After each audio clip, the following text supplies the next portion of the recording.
ഞാൻ doctor Biniya, Bethsaida homeo clinic, Kaloor. ഇന്ന് നമ്മൾ ഡിസ്കസ് ചെയ്യുന്നത് സ്കിൻ ക്യാൻസർ അഥവാ ത്വക്കിന്റെ ക്യാൻസറിനെ പറ്റിയാണ്. അതിന്റെ കാരണങ്ങൾ, ലക്ഷണങ്ങൾ, എന്തൊക്കെ കാര്യങ്ങൾ നമ്മൾ അതിനെ മനസ്സിലാക്കിയിരിക്കണം, ഇത് എങ്ങനെ നമുക്ക് ഇതിനെപ്പറ്റി അവബോധമുള്ളവരായിരിക്കാം എന്നുള്ളതിനെ പറ്റിയാണ് ഇന്ന് നോക്കുന്നത്. ഈ ചാനൽ ആദ്യമായിട്ടാണ് കാണുന്നതെങ്കിൽ ഷെയർ ചെയ്യാനും സബ്സ്ക്രൈബ് ചെയ്യാനും മറക്കാതിരിക്കുക. എന്താണ് സ്കിൻ ക്യാൻസർ? സ്കിന്നിലെ കോശങ്ങൾ അത് അനിയന്ത്രിതമായി അല്ലെങ്കിൽ അസാധാരണമായി വളരുന്നതിന്റെ ഭാഗമായിട്ടാണ് സ്കിൻ ക്യാൻസർ ഉണ്ടാകുന്നത്. ഇത് പ്രധാനമായും കയ്യില്, കാലിൽ, മുഖത്ത്, പ്രത്യേകിച്ച് സൂര്യപ്രകാശം തട്ടുന്ന ഭാഗങ്ങളിലാണ് കൂടുതലായി കാണപ്പെടാറ്. എന്നാലും സ്കിൻ ക്യാൻസർ എവിടെ വേണമെങ്കിലും വരാൻ സാധ്യതയുണ്ട്. 3 തരത്തിലാണ് പ്രധാനമായും കാണുന്നത്: സ്ക്വാമസ് സെൽ കാർസിനോമ, അതേപോലെ തന്നെ ബേസൽ സെൽ കാർസിനോമ, മെലനോമ. മെലനോമയാണ് ഏറ്റവും അധികം പ്രശ്നമുണ്ടാക്കുന്നത്. എന്തായിരിക്കാം ഇതിന്റെ പ്രത്യേകിച്ചുള്ള കാരണങ്ങൾ? സൺലൈറ്റ്, അതായത് സൂര്യപ്രകാശം നമ്മുടെ ഭാഗങ്ങളിൽ UV റേസ്, അതായത് 10 മണി മുതൽ 3 മണി വരെയുള്ള സൺലൈറ്റ് കൂടുതലായി അടിക്കുന്നതാണ് പ്രധാനമായിട്ടും ഇതിനൊരു കാരണമാകുന്നത്. ഈ UV റേസ് നമ്മുടെ സ്കിന്നിലെ കോശങ്ങളെ DNA നശിപ്പിക്കുന്നു. ഇതിന്റെ ഭാഗമായിട്ട് നമുക്ക് ഈ ഒരു അവസ്ഥ ഉണ്ടാകാനുള്ള ഒരു സാധ്യതയുണ്ട്. ഇനി ഹെറിഡിറ്ററി, ഒരുപാട് നമ്മുടെ പാരന്റ്സിനോ ഗ്രാൻഡ് പാരന്റ്സിനോ ഈ ഒരു കണ്ടീഷൻ ഉണ്ടായിട്ടുണ്ടെങ്കിൽ നമുക്ക് ഉണ്ടാകാനുള്ള സാധ്യത വളരെയധികം കൂടുതലാണ്. ഇനി ഫെയർ ആയിട്ടുള്ള ആളുകൾ, അതായത് വെളുത്തിരിക്കുന്ന ആളുകൾ, മുടി നല്ല ബ്രൗൺ ആയിട്ടുള്ള ആൾക്കാര്, അവർക്ക് മെലനിന്റെ പിഗ്മെന്റ് കുറവായിരിക്കും. കറുത്ത നിറം ഉണ്ടാക്കുന്ന മെലനിൻ പിഗ്മെന്റ് കുറവായിരിക്കും. അതുകൊണ്ട് തന്നെ ഈ ഒരു പ്രശ്നം ഉള്ളതുകൊണ്ട് തന്നെ പെട്ടെന്ന് തന്നെ ഈ ഒരു സൺലൈറ്റ് ഇവരെ എഫക്ട് ചെയ്യാനും ഇവര് ദുർബലരായിരിക്കുന്നത് കൊണ്ട് തന്നെ അസുഖം, ഈ ഒരു സ്കിന്നിലെ കംപ്ലൈൻസ് ഉണ്ടാകാനുള്ള സാധ്യത ഈ ആളുകളിൽ കൂടുതലാണ്. ഇനിയുള്ളത് നമുക്ക് ഓട്ടോ ഇമ്മ്യൂൺ ഡിസോർഡേഴ്സ്. ഞാൻ ആദ്യം പറഞ്ഞതുപോലെ തന്നെ നമുക്ക് ഒരു ഇമ്മ്യൂണിറ്റി കുറവാണ്, പ്രതിരോധ ശേഷി കുറവാകുന്ന കണ്ടീഷനാണ് ഈ ഓട്ടോ ഇമ്മ്യൂൺ ഡിസോർഡേഴ്സ് എന്ന് പറയുന്നത്. ഈ ഓട്ടോ ഇമ്മ്യൂൺ ഡിസോർഡേഴ്സിലെ നമ്മുടെ തന്നെ ആന്റിബോഡീസ് നമ്മൾ നശിപ്പിക്കുകയാണ് ചെയ്യുന്നത്. അതിന്റെ ഭാഗമായിട്ട് നമ്മുടെ പ്രതിരോധ ശേഷി കുറയാനും, ഈ പ്രതിരോധ ശേഷി കുറവുള്ള സമയത്ത് നമുക്ക് ഈ ഒരു ക്യാൻസർ എഫക്ഷൻ ഉണ്ടാകാനുള്ള സാധ്യത കൂടുതലാണ്. ഇനി പുകയില ചവയ്ക്കുന്ന ആളുകളിൽ സ്ക്വാമസ് സെൽ കാർസിനോമ, അതായത് നമ്മുടെ ആ ഒരു ടൈപ്പ് ഓഫ് സെൽസിനെ നശിപ്പിക്കാനും അത് പുകയില ഉപയോഗിക്കുന്നവരിൽ ഇത് കൂടുതലാണ്. പുകവലിയും മദ്യപാനവും തന്നെ നമ്മുടെ സ്കിന്നിനെ നശിപ്പിക്കുന്നു. അത് ഡീഹൈഡ്രേഷൻ കൊണ്ട് തന്നെ സ്കിന്നിന്റെ ഒരു അവസ്ഥ മോശമാക്കുകയും ചെയ്യുന്നുണ്ട്. ഇതൊക്കെയാണ് ഇതിന്റെ പ്രധാനമായിട്ടുള്ള കാരണങ്ങൾ. ഈ ഒരു കാരണങ്ങൾ. പിന്നെ കെമിക്കൽസും ഇതിന് ഒരു വലിയ പങ്ക് വഹിക്കുന്നുണ്ട്. കെമിക്കൽസ് പലതരത്തിലാണ്. രാസവസ്തുക്കളായിരിക്കാം, ഫാക്ടറിയിലെ ജോലി ചെയ്യുന്നവരിലായിരിക്കാം, ഇല്ലെങ്കിൽ ഇതൊന്നുമല്ല, പലതരത്തിലുള്ള കെമിക്കൽസ് ആണ് നമ്മൾ ഇപ്പോൾ തൊടേണ്ടി വരുന്നത്. കയ്യിൽ മാത്രമായിട്ട് തൊടുന്ന ഒരുപാട് കെമിക്കൽസ് വർക്കുകൾ ചെയ്യുന്നവരുണ്ട്. അതിന്റെ പുറമെ തന്നെ മേക്കപ്പ് ഉൽപ്പന്നങ്ങളും, പലതരത്തിലുള്ള മേക്കപ്പ് ഉൽപ്പന്നങ്ങളും ഈ ഒരു പ്രശ്നം സൃഷ്ടിക്കുന്നുണ്ട്.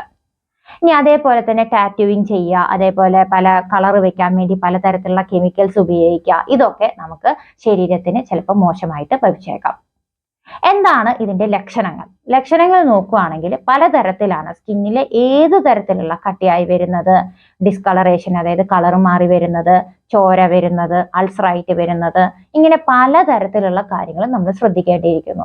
അതിന്റെ പുറമെ തന്നെ ഇപ്പൊ എന്ത് ഡിസ്കളറേഷൻ ആണെങ്കിലും അത് അസിമെട്രി ആയിട്ട് വന്നാൽ, ഒരു ഭാഗം ഒരുപോലെയും ഒരു ഭാഗം വ്യത്യസ്തമായും ആ ഒരു സ്കിന്നിന്റെ അവസ്ഥ കാണിക്കുന്നുണ്ടെങ്കിൽ അതും നിർബന്ധമായിട്ട് കാണിക്കേണ്ടതാണ്. ഇനി അൾസറോ അല്ലെങ്കിൽ ഡിസ്കളറേഷനോ അല്ലെങ്കിൽ എന്ത് ഒരു സ്കിന്നിൽ കട്ടിപ്പോ അല്ലെങ്കിൽ വാട്സ് പോലെ എന്തെങ്കിലും അതിന്റെ വ്യാസം 6 മില്ലിമീറ്ററിലും കൂടുതലാണ്, അതായത് ഒരു ഇറേസറൊക്കെ വെക്കുകയാണെങ്കിൽ അതിലും വലുതാണ്. ഇറേസർ എന്ന് പറഞ്ഞാൽ ഒരു റബ്ബറിന്റെ ഒരു വലിപ്പം, അതിനേക്കാട്ടിലും ഒക്കെ വലിപ്പം കാണിക്കുന്നുണ്ട്, അല്ലെങ്കിൽ അത് നല്ല കട്ടി കാണിക്കുന്നുണ്ട്, ഇതൊക്കെ ഡോക്ടറെ നിർബന്ധമായിട്ടും കാണിക്കേണ്ടതാണ്. കാക്കാപ്പുള്ളി ആയിക്കോട്ടെ, ഒരു വാർട്ടായിക്കോട്ടെ, ചെറിയൊരു പാലുണ്ണി ആയിക്കോട്ടെ, ഇതെല്ലാം കട്ടിയാകുന്നു, വലുതാകുന്നു, ഇങ്ങനെയൊക്കെ ഉണ്ടെങ്കിൽ നിങ്ങൾ ശ്രദ്ധിക്കേണ്ടതാണ്. ഡോക്ടറെ കാണിക്കുമ്പോൾ അവർ ആവശ്യത്തിനുള്ള കാര്യങ്ങൾ, അതായത് ഡയഗ്നോസിസ് ചെയ്യാനും റൂൾ ഔട്ട് ചെയ്യാനുമുള്ള ബയോപ്സി എടുക്കാനോ അല്ലെങ്കിൽ എന്തെങ്കിലും നമ്മൾ ബ്ലഡ് ടെസ്റ്റോ ഇങ്ങനെയൊക്കെ പറഞ്ഞിട്ടുണ്ടെങ്കിൽ അത് നിർബന്ധമായിട്ടും ചെയ്യാനായിട്ട് ശ്രദ്ധിക്കുക. ഇനിയുള്ളത് ഇതാണ് ഇതിന്റെ പ്രധാനമായിട്ടുള്ള ലക്ഷണങ്ങൾ. അൾസർ വരിക, അതിൽ തന്നെ ഒരു കാര്യം ശ്രദ്ധിക്കുക, ഇതെല്ലാം സ്കിൻ ക്യാൻസർ ആവണമെന്നില്ല. ചുണങ്ങ് മുതൽ വാട്സ് മുതൽ എല്ലാ കാര്യങ്ങളും, അൾസർ ഉണ്ട്, ബോയിൽ ഉണ്ട്, സോറിയാസിസ് ഉണ്ട്, എക്സീമ ഉണ്ട്, ഇങ്ങനെ പലതരത്തിലുള്ള ഡയഗ്നോസിസ് നമുക്കുണ്ട്. അത് കാരണം കൊണ്ട് തന്നെ ഇതെല്ലാം സ്കിൻ ക്യാൻസർ ആണെന്നല്ല പറയാൻ ഉദ്ദേശിക്കുന്നത്. എങ്കിലും ഇങ്ങനെ ഒരു തടിപ്പോ അല്ലെങ്കിൽ കളറോ ഡിസ്കളറേഷനോ ഒക്കെ കാണുമ്പോൾ ഡോക്ടറെ കാണിക്കാനായിട്ട് നിങ്ങൾ ശ്രദ്ധിക്കുക. വിട്ടുപോകാതെ അത് കാണിക്കുക. ഇതാണ് പറയാനുള്ളത്. ഇനിയിപ്പം ഡോക്ടർ മരുന്ന് എഴുതിയതിന് ശേഷം നമ്മൾ എന്തെല്ലാം ശ്രദ്ധിക്കണം? നിർബന്ധമായിട്ടും നിങ്ങൾ സൂര്യപ്രകാശം 10 മണി മുതലുള്ള 3 മണി വരെയുള്ള സൂര്യപ്രകാശം അധികം തട്ടാതെ നമ്മുടെ സ്കിന്നിനെ ശ്രദ്ധിക്കണം. ഇനി അങ്ങനെ പോകേണ്ടി വരുന്ന ആളുകളാണെങ്കിൽ ഒന്നിനെ ഫുൾ സ്ലീവ് ഡ്രസ്സുകൾ ഇടുക, തൊപ്പി വെക്കുക, കൊട ഉപയോഗിക്കുക. അല്ലെങ്കിൽ അതിനും പുറമെ നമുക്ക് സൺസ്ക്രീൻ ലോഷൻ, സിങ്ക് ഓക്സൈഡ് ഒക്കെയുള്ള നല്ല സൺസ്ക്രീൻ ലോഷനുകൾ നമ്മൾ യൂസ് ചെയ്യുക.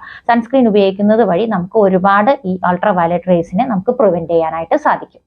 ഇനി അതിന് പുറമെ നമുക്ക് ചെയ്യാൻ കഴിയുന്ന ഒരു കാര്യമാണ് ധാരാളം വെള്ളം കുടിക്കുക. ജലാംശം നിലനിർത്തുന്നത് നമ്മുടെ ശരീരം, സ്കിന്നും ഹൈഡ്രേറ്റ് ആയിട്ടിരിക്കും. അതുകൊണ്ട് തന്നെ കൂടുതലും നമുക്ക് ഈ ഒരു സൂര്യപ്രകാശം ബുദ്ധിമുട്ട് ഉണ്ടാക്കില്ല. ഭക്ഷണത്തിൽ നമുക്ക് ആന്റി ഓക്സിഡന്റ് അടങ്ങിയ നല്ല തക്കാളി, ചീര, പച്ചക്കറികൾ ഇങ്ങനത്തെയൊക്കെ ആഡ് ചെയ്യുക. വാൾനട്ട്, നട്ട്സ്, സീഡ്സ് ഇതൊക്കെ എന്താണ് വൈറ്റമിൻ സി, വൈറ്റമിൻ ഇ ഒക്കെ അടങ്ങുന്ന ഭക്ഷണങ്ങൾ നല്ലപോലെ ആഡ് ചെയ്യുക. പിന്നെ തൈര്, പ്രോബയോട്ടിക്സ് ഇതൊക്കെ ഭക്ഷണത്തിൽ ഉൾപ്പെടുത്തുന്ന ഏറ്റവും നല്ലതാണ്. ഇനി സ്കിന്നിന് എന്തെങ്കിലും ഇഷ്യൂസ് ഉണ്ടെങ്കിൽ, ഇപ്പൊ സൺ അലർജി പോലുള്ള കെമിക്കൽ അലർജീസ് ഒക്കെ പോലുള്ളവർക്ക് നമുക്ക് കറ്റാർവാഴയുടെ ജെല്ല് തേച്ച് കൊടുക്കാവുന്നതാണ്. അതേപോലെ കലൻഡുല ഓയിൽ ഇട്ട് കൊടുക്കുന്നത് നല്ലതാണ്.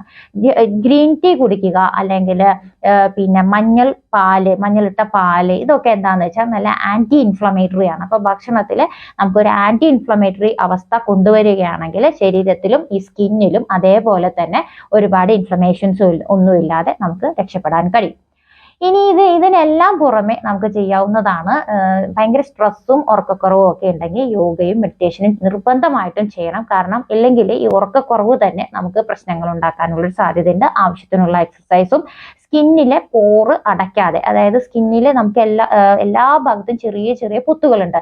ഈ പൊത്തുകളിലൂടെയാണ് നമ്മുടെ വിയർപ്പ് ശരിയായിട്ട് പോകുന്നത്. അപ്പൊ ഈ വിയർപ്പ് ശരിയായിട്ട് പുറന്തള്ളപ്പെടാൻ നമ്മൾ ആവശ്യത്തിനുള്ള എക്സസൈസ് ചെയ്യുന്നുണ്ട് എങ്കിൽ തന്നെ പകുതി പ്രശ്നങ്ങളും സോൾവ് ആവും. അത് അടയ്ക്കുന്ന രീതിയിലുള്ള ക്രീമുകൾ, ഒരുപാട് കെമിക്കൽസ് ഉള്ള ക്രീമുകൾ ഉപയോഗിക്കാതിരിക്കുക. അതുപോലെ തന്നെ നമ്മൾ ഇപ്പോഴത്തെ പ്രവണതയായ ടാറ്റൂയിങ് ഒക്കെ ചില സമയങ്ങളിൽ ചില ആളുകളിൽ, എല്ലാവരിലും ഉണ്ടെന്നല്ല, ചില ആളുകളിൽ ഈ ഒരു പ്രശ്നം സൃഷ്ടിക്കാനുള്ള ഇടയുണ്ട്. അപ്പൊ അത് കാരണം വളരെ സൂക്ഷിച്ച് മാത്രം ഇങ്ങനത്തെയുള്ള സാധനങ്ങൾ നമ്മുടെ ശരീരത്തിൽ അപ്ലൈ ചെയ്യുക. മാക്സിമം നമ്മുടെ സ്കിന്നിലെ പോർസ് അടയ്ക്കാതിരിക്കുന്നതാണ് നല്ലത്. എന്തെങ്കിലും UV റേസ് നമുക്ക് വരും എന്നുണ്ടെങ്കിൽ മാത്രം നമുക്ക് ആവശ്യത്തിനുള്ള സൺസ്ക്രീൻ ലോഷൻസ് ഉപയോഗിക്കാം. ഇനി ആദ്യം ഞാൻ പറഞ്ഞതുപോലെ തന്നെ വളരെ ലേറ്റ് ആക്കാതിരിക്കുക. എന്തെങ്കിലും ഉണ്ടെങ്കിൽ നിർബന്ധമായി നിങ്ങൾ ഫാമിലിയിൽ ആരോടെങ്കിലും പറയുക. ഒരുപാട് പേഷ്യൻസ് പറയുന്നതാണ്, ഞങ്ങൾ ആരോടും പറഞ്ഞില്ല, ഇതെന്താണെന്ന് മനസ്സിലാവാത്തതുകൊണ്ട് ഞങ്ങൾ പറഞ്ഞില്ല, ഡോക്ടറെ കാണിച്ചില്ല എന്നുള്ളത്. അത് ഒരിക്കലും സംഭവിക്കാതിരിക്കുക. മാക്സിമം നിങ്ങൾ ആരെങ്കിലും ഫാമിലി മെമ്പേഴ്സിനോട് പറയുക, ഡോക്ടറെ കാണിക്കുക. ആവശ്യമെങ്കിൽ ഡോക്ടർ എന്താണോ പറയുന്ന കാര്യം അത് നിങ്ങൾ ചെയ്യാനായിട്ട് ശ്രദ്ധിക്കുക. ബയോപ്സി എടുക്കണമെങ്കിൽ ബയോപ്സി എടുക്കുക, അല്ലെങ്കിൽ ബ്ലഡ് ടെസ്റ്റ് എന്തെങ്കിലും ചെയ്യാൻ പറഞ്ഞാൽ നിർബന്ധമായിട്ടും അത് ചെയ്യുക. വൈകിക്കാതിരിക്കുക. അതിന് വേണ്ടിയിട്ടാണ് നമ്മൾ ഈ വീഡിയോ ഇടുന്നത്. ഇത് കേട്ട് നമുക്ക് അവബോധരായിരിക്കുക. നമുക്ക് കറക്റ്റായിട്ട് ചെയ്യേണ്ട കാര്യങ്ങൾ സമയാസമയത്തിന് ചെയ്യുക. ഇനി അടുത്ത ഒരു കാര്യം കൂടി പറയട്ടെ. അതായത് ഇത് കണ്ടു കഴിഞ്ഞ് നിങ്ങൾക്ക് ചെറിയ പ്രശ്നങ്ങൾ ഉണ്ടെങ്കിലോ അയ്യോ എനിക്ക് ഇത് ക്യാൻസർ ആണോ അങ്ങനെ ഒരു ചിന്ത ഇല്ലാതിരിക്കുക.